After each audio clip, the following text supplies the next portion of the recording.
9 Telugu news ఛానల్కి స్వాగతం.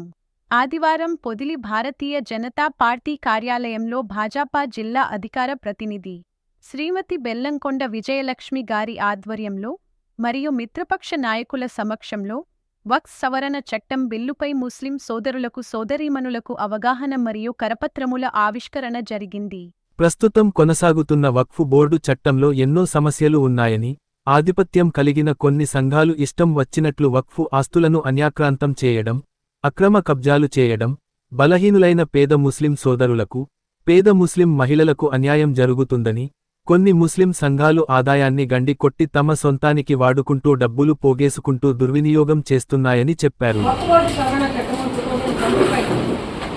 ఈ చట్టం గురించి మొన్న ప్రవేశపెట్టిన పార్లమెంట్లో దీని మీద అవగాహన రాహిత్యంతో చాలా మంది ప్రతిపక్షాలు కావచ్చు, దీనికి సంబంధించిన ఎవరైతే లబ్ధి పొందుతూ దానికి వ్యతిరేకిస్తున్న వాళ్ళ చేస్తూ ప్రచారం చేస్తూ అందరినీ లేనిపోయిన అపోహలతో గురి చేస్తున్న దానికోసం అని చెప్పి దీని విషయంలో మళ్ళీ ఒకసారి ప్రజల్లోకి అవగాహన కల్పించాలి అనే ఉద్దేశంతో ఇప్పుడు మేము ఒక పాంప్లెట్ ని రిలీజ్ చేస్తూ దానికి సంబంధించిన వివరంగా మన వాళ్ళు ఎవరైతే ఉన్నారో మనమందరం ఎప్పుడు కూడా భారతీయ జనతా పార్టీ ఎప్పుడు కూడా ముస్లింస్ ని హాయిగా మేము చూసామే కానీ వాళ్ళని వ్యతిరేకంగా కానీ ఇంకొకటి కానీ భారతదేశంలో నివసిస్తున్న అన్ని మతస్థులకి ఇక్కడ స్థానం ఉన్నది అనేది మాత్రం మర్చిపోకూడదు.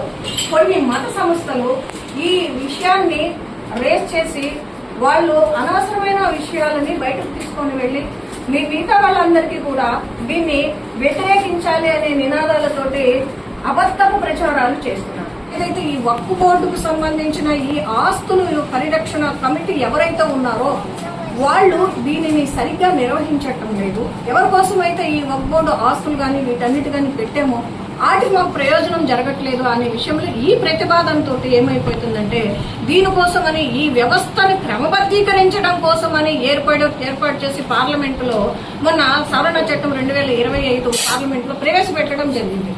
ఈ వక్ఫ్ చట్టం గురించి ముస్లిం సమాజంలో అనేక రకాలైనటువంటి దుష్ప్రచారాలు చేస్తూ ఉన్నాయి.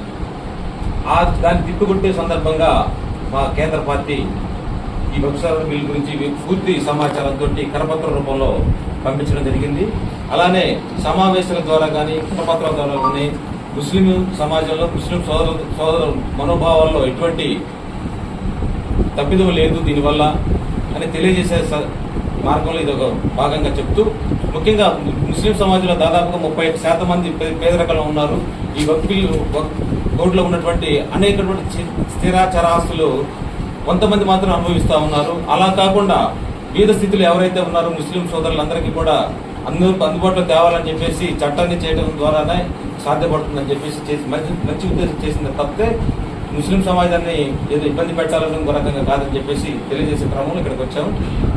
వక్ఫ్ బోర్డు సవరణ చట్టం అనేది ముస్లింస్ అందరికీ కూడా ఉపయోగకరంగా ఉండే విధంగా ఈ రోజున బీజేపీ గవర్నమెంట్ మోడీ గారి నేతృత్వంలో దాన్ని మార్పు చేసి ముస్లింస్ సోదరులందరికీ కూడా ఉపయోగకరంగా ఉండే విధంగా వాళ్ళ ఆస్తులు ఏమాత్రం చిక్కుతకుండా అందరికీ జవాబీదారంగా ఉండే విధంగా వాళ్ళ యొక్క చట్టాన్ని సవరణ చట్టాన్ని తీసుకురావడం, అలాగే ముస్లిమ్స్ సంస్థలు చాలా సంస్థలు కూడా దీనికి మద్దతు ఇవ్వడం కూడా జరిగింది. మనందరికీ తెలిసిన విషయమే.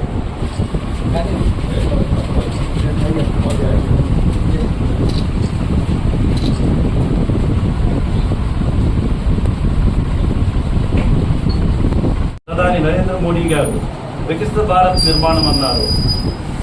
దాంట్లో భాగంగా పేదరిక నిర్మూలన ఏదైతే ఉందో దాంట్లో భాగంగా మన ముస్లిం సోదరులు పేదరిక నిర్మూలన ఆ సోదరులు ఈ పర్టికులర్ ఈ బోర్డు నిధులన్నీ వాళ్ళ యొక్క వెల్ఫేర్కి వెళ్ళాలి కాబట్టి, వాళ్ళ స్థితిగతులు పెరగాలి కాబట్టి అది ఏదైతే జరగట్లేదో అది జరగాలి అనే సంకల్పంతో ఈ సవరణ చేయడం దుష్ప్రచారాన్ని పారదోడి నిజమైన వాస్తవాలని ప్రజల్లో తీసుకెళ్లాలని ఈ కార్యక్రమంలో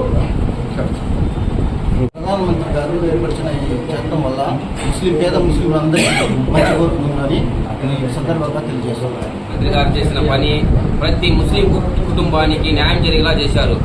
ఇప్పుడున్న వక్ఫ్ బోర్డు ఏ ముస్లిం అయినా ఒక పేదమ్మాయికి ఒక వర్గానికి కానీ ఏ వర్గానికైనా కానీ న్యాయం జరిగినట్టు ఎక్కడ చూడలేదు. ఒక బీద అమ్మాయికి మ్యారేజ్ చేసినట్టు కానీ మన చనిపోయిన వ్యక్తికి దానం చేసినట్టు కానీ ఏమీ లేదు. ఇప్పుడు ఇవన్నీ గమనించి నరేంద్ర మోడీ గారు ప్రతి కుటుంబానికి, ప్రతి ఎక్కడ ఉన్నా కానీ ప్రతి ముస్లిం కుటుంబానికి వాళ్ళకి న్యాయం చేకూర్చేలా మన ప్రధానమంత్రి గారు నరేంద్ర మోడీ గారు న్యాయం చేయాలని చూస్తున్నారు. దానికి మేమందరము హర్షిస్తున్నాము.